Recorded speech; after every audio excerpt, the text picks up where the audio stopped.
திருமணமே தடையாக இருக்கிறவங்களுக்கு ஒரு எளிமையான பரிகாரம். இதை இடைவிடாமல் கேளுங்க, உங்கள் வாழ்க்கையில் ஒரு மாற்றம் ஏற்படும். இப்போது உங்களுடைய ஜாதகத்தில் 7ஆம் பாவம் சனி, செவ்வாய், ராகு, கேது, 7ஆம் பாவத்தை இந்த கிரகங்கள் பார்த்தாலோ சேர்ந்தாலோ கல்யாணம் தாமதமாகுது. அப்போ ஒரு எளிய பரிகாரம் நம்மளுக்கு கண்டிப்பாக வேணும்.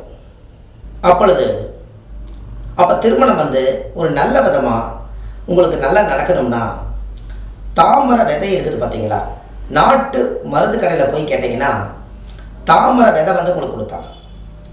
இந்த தாமரை விதை எதுக்குன்னு கேட்டிங்கன்னா, இந்த விதையை தாமரை குளத்தில் கொண்டு போய் சேத்துல கொஞ்சம் தூவி விட்டுட்டு வந்துடுங்க.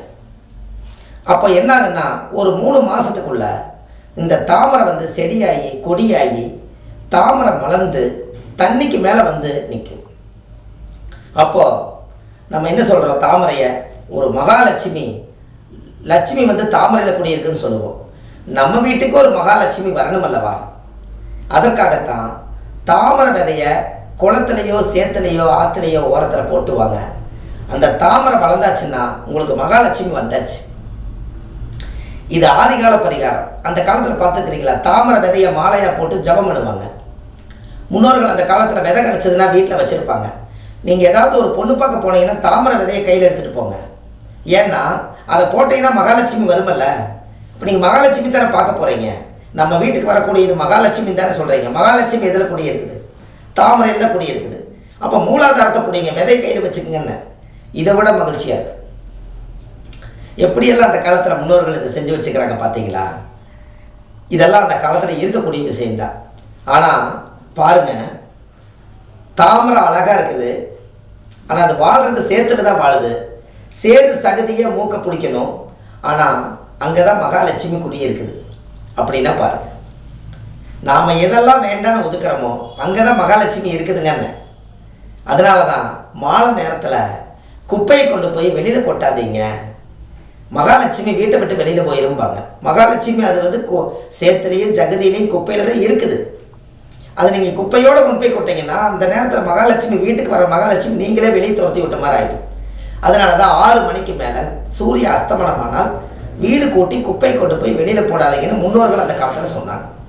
கதவு சாத்தி வச்சுருந்த மாலை நேரத்தில் கதவை திறந்து போய் 6 மணிக்கு மகாலட்சுமி வீட்டுக்குள்ளே எல்லா வீட்டுக்குள்ளேயும் வரும்பாங்க. இதெல்லாம் ஆதி காலத்தில் முன்னோர்கள் இதெல்லாம் சொன்னாங்க இல்லையா? நீங்கள் காதில் கொஞ்சமாவது கேட்டிருப்பீங்களே. இன்றைக்கி எல்லா அப்பார்ட்மெண்ட்லேயும் பாருங்கள், எல்லா கதவும் எல்லா டைமும் சாத்தி தான் இருக்கும். எல்லா கதவுகளுமே எதுக்கு பயந்து எதுக்கு சாத்துறாங்கன்னு தெரியாது. இப்படி மகாலட்சுமி உள்ள வருங்கன்னு. அதனால் கொஞ்சம் ஹோல்ஸ் இருந்தால் அதில் இன்னும் கொஞ்சம் சவரியும். கதவுலையெல்லாம் சின்ன ஓட்டைகள் இருந்துச்சுன்னா அதுபடியிலையும் கூட கடவுள் உள்ள வருவாங்க.